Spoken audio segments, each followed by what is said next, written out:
Demokrazia eta giza eskubideak. Egiaztapen kritiko bat, demokraziaren kontzeptua eta giza eskubideen errespetua askotan nahastu egiten dira, baina benetan ez dira gauza bera.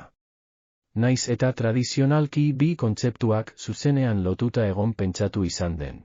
Praktikan hori ez da beti horrela, mendebaldean. Askatasun zibilak aurrerapen handiak izan dituen arren.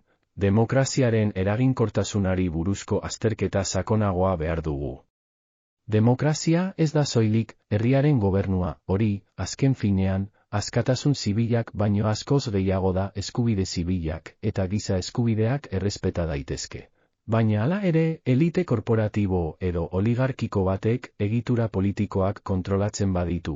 Demokraziak ez du bere benetako funtzioa betetzen, Europan eta Estatu Batuetan. Elite korporatiboek ez dute soilik gobernuetan eta alderdi politikoetan eragina, baizik eta komunikabideetan eta kulturaren eremuan ere. Horrek eragin zuzena du iritzi publikoan eta hauteskundeetan, eta azken batean, gizartearen benetako erabakiak manipulatzen dituzte. Dinamika horrek azaltzen du zergatik klase politikoek eta instituzioek elite horien interesetara egokitzen diren.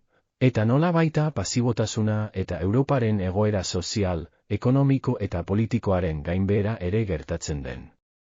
Errealitate hau behin eta berriz frogatu da, eta horrezegatik, Europak erreforma egiturazkoak premiaz hartu behar ditu, elite korporatiboen boterea murrizteko, hala ere, dena ez da etzipena.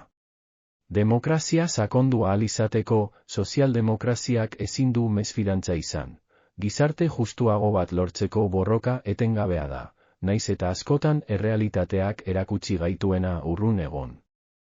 Gure helburu nagusia sistema demokratiko bat eraikitzea da, eta horretarako, demokrazian sakontzea beharrezkoa da, naiz eta egoera askotan ez egon idealekoa, beraz, ezin dugu geure burua engaina. Eta ezin dugu sistema demokratiko batean bizitzeak beti aurrerapen demokratikoak lortu ditugula uste izan. Aurrerapen demokratikoak borrokatu eta defendatu behar ditugu, eta hori egiteak aurrera egiteko bidea irekitzen du, demokrazia bide bat da, proiektu bat. Eta oraindik ere, hori lortzeko borrokatzeko beharra dugu. Kultura eta hizkuntza politika sailak, hizkuntza politikarako sailburuordetzak diruz lagundua.